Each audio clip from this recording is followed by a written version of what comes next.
দর্শক দেখতেই পাচ্ছেন, এটা হচ্ছে আমার ট্যাম করা একটা টিয়া। মোটামুটি ওর বয়স হচ্ছে 3.5 বছর প্লাস। আর আরও একটি যদি আপনাদেরকে দেখাই, এটা হচ্ছে ফিমেলটা, এটা হচ্ছে ফিমেলটা আর এটা হচ্ছে মেল।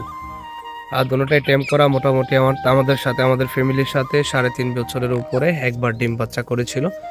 ডিয়ার ভিউয়ার্স, আসলে সত্য কথা বলতে কাজের পেয়ারায় ওদেরকে আমি পর্যাপ্ত সময় দিতে পারতেছি না, তাই জন্য এই ফুল পেয়ারটা আমি সেল করে দিব। কেউ যদি নিতে আগ্রহী হন অবশ্যই ইনবক্সে নক দিবেন, এবং কি সুলভ মূল্যে আমি যারা পাখি পালতে ইচ্ছুক বা পাখি প্রেমিক তাদের কাছে আমি এটা বিক্রি করে দিব ইনশাল্লাহ।